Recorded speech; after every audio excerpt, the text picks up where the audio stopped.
ಮನೆಯೊಳಗೆ ಜಗಳ ದಿನೇ ದಿನೇ ತಾರಕಕ್ಕೇರ್ತಿದೆ.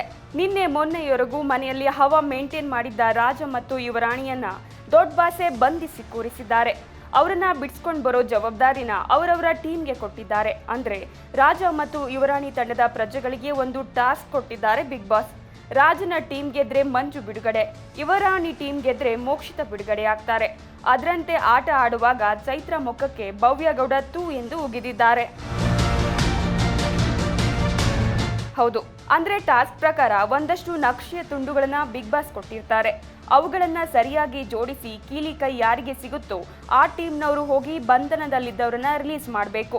ಈ ರೀತಿ ಟಾಸ್ಕ್ ಕೊಟ್ಟಿದ್ದಾಗ ನಕ್ಷೆಯ ತುಂಡುಗಳನ್ನ ಕ್ಯಾಪ್ಟನ್ ಮಂಜು ತಂಡದ ಭವ್ಯಗೌಡ ಕಣ್ಣಿಗೆ ಬಟ್ಟೆ ಕಟ್ಟಿಕೊಂಡು ಜೋಡಿಸ್ತಾ ಇರ್ತಾರೆ. ಇವುಗಳನ್ನ ಹೇಗೆ ಜೋಡಿಸಬೇಕು ಅಂತ ತ್ರಿವಿಕ್ರಮ್ ಸಲಹೆ ಕೊಟ್ಟಿರ್ತಾರೆ. ಇದನ್ನ ಸರಿಯಾಗಿ ಜೋಡಿಸ್ತಾರೋ ಇಲ್ಲವೇ ಎಂದು ಜಡ್ಜ್ ಮಾಡೋಕೆ ಎದುರಾಳಿ ತಂಡದ ಚೈತ್ರ ನಿಂತಿರ್ತಾರೆ. ಇದೇ ವೇಳೆ ತ್ರಿವಿಕ್ರಮ್ಗೆ ನಕ್ಷೆಯ ತುಂಡುಗಳನ್ನ ಟಚ್ ಮಾಡಬೇಡಿ ಎಂದು ಚೈತ್ರ ಜೋರಾಗಿ ಕಿರಿಸ್ತಾರೆ. ಆಗ ಭವ್ಯಗೌಡ ಚೈತ್ರಾಗೆ ಮುಚ್ಚಿ ಬಾಯ್ನ ಅಂತ ವಾರ್ನ್ ಮಾಡ್ತಾರೆ. ಇಷ್ಟಕ್ಕೆ ಮುಗಿಲಿಲ್ಲ. ನಕ್ಷೆಯ ತುಂಡುಗಳನ್ನ ಜೋಡಿಸ್ತಿದ್ದ ಭವ್ಯಗೆ ತ್ರಿವಿಕ್ರಮ್ ಸಹಾಯ ಮಾಡೋಕೆ ಬಂದಾಗ್ಲೆಲ್ಲ ಚೈತ್ರ ಟಚ್ ಮಾಡಬೇಡಿ ಎಂದು ಕಿರಿಸ್ತಾನೆ ಇರ್ತಾರೆ. ಇದರಿಂದ ಕೋಪಗೊಂಡ ಭವ್ಯಗೌಡ ತನ್ನ ಕೈಲಿರೋ ಬಳೆಗಳನ್ನೆಲ್ಲ ಚೂರು ಚೂರು ಆಗುವಂತೆ ಟೇಬಲ್ ಗುದ್ದಿ ಚೈತ್ರಗೆ ತೂ ಎಂದು ಉಗಿತಾರೆ.